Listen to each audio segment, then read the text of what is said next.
Hmm. Sa, Ikaw? sa Canada po. Nasa Saudi po ako ngayon. Oo.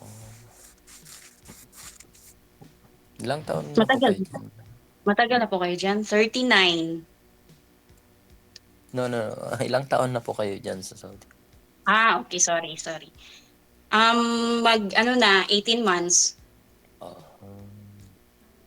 Pero 4 times tagal. ko na dito. Pang-apat na, ano Matagal na, na pala.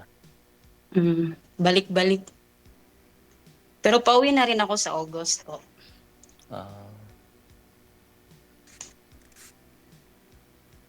Ikaw, matagal matagal. na po ba kayo diyan? Residence po ako dito, ma'am. Mga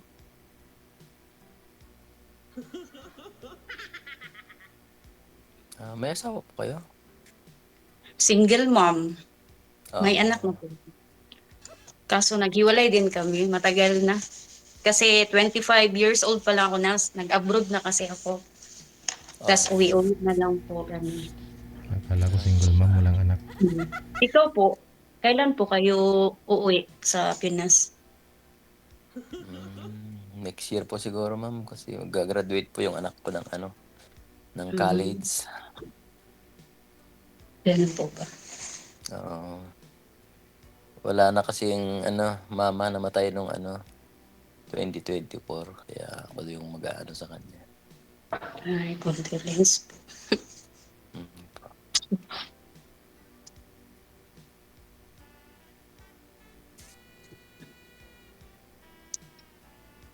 Ilang taon na po kayo? 40 na po. So, 1986 ka rin? Opo. Sige. 40. Ilan ang anak mo? Isa lang po. Isang babae, 20 years old siya. Mas matanda siya sa anak ko. Graduate na next year, 2027.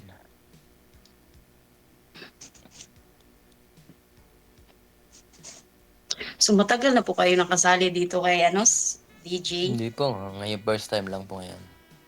Ako din, first time nakakaya ngayon. Ba't ka mahiya? Bagong ligo. Ay, andyan po lang DJ. Ako nga, Naiyak kagigising ko talaga pa lang ako eh. dito. Kagigising lang daw ni sir. Ikaw bagong ligo. Oh, timing.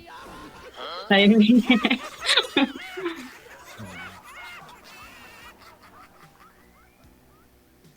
DJ, wala naman akong masabi ni Jay.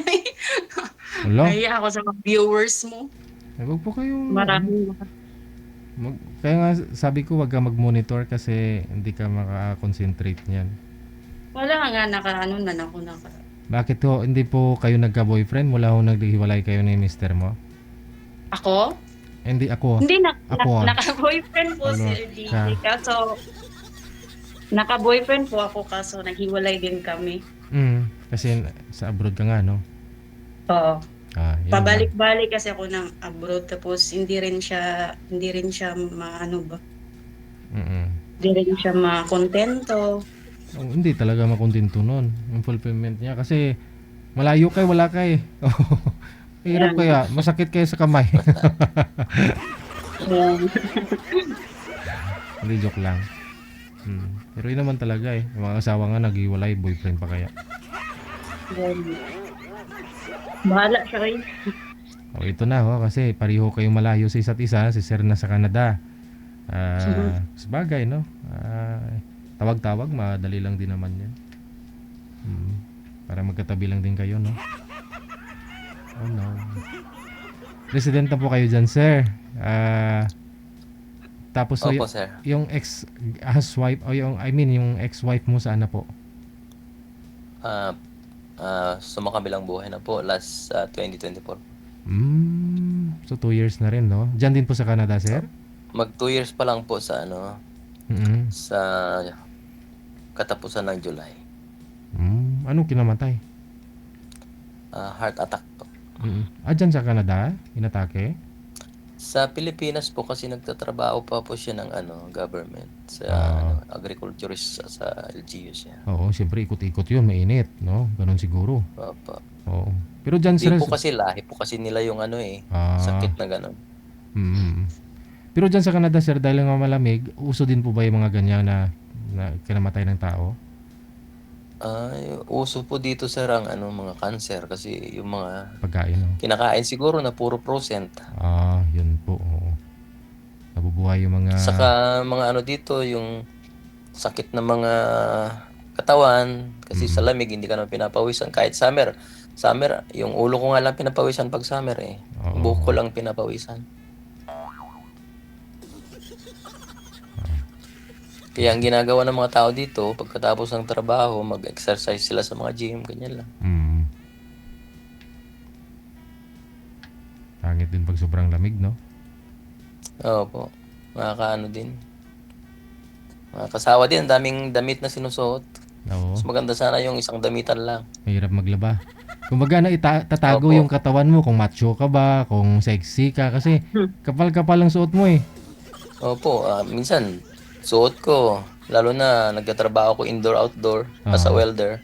Ah, 4 layers, ganyan ang suot ko. oo, yun lang. May inner na, may second pan, third pan, then may makapal na jacket pa. Parang di ka na makalakad ng maayos nun, no? Oo, mahirap. Kumilos pag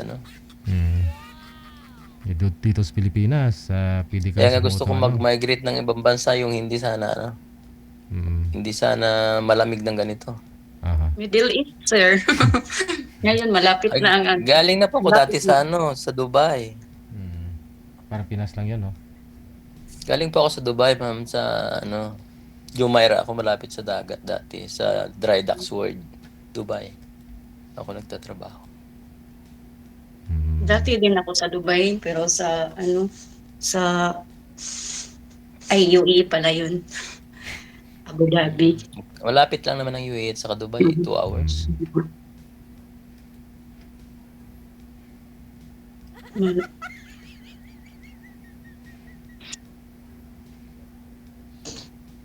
So, chat lang tayo, sir. Talaga. Ano na lang tayo kay DJ. Mag-chat o Sir Opo. DJ, Yes, ma'am. mag-on off. No? Ay, mag-off air na po ako.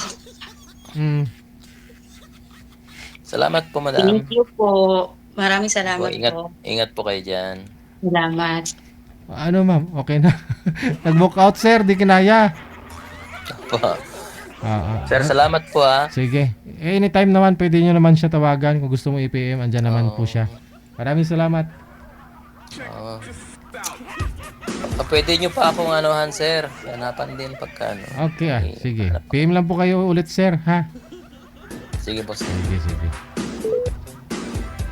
Ibig sabihin, ramdam ni sir, no? Baka nahiya lang si ma'am. Pero kung type mo, sir, si madam, pwede mo siya i-chat dyan. Baka nahihiya lang si madam. Kasi marami daw pong bashers.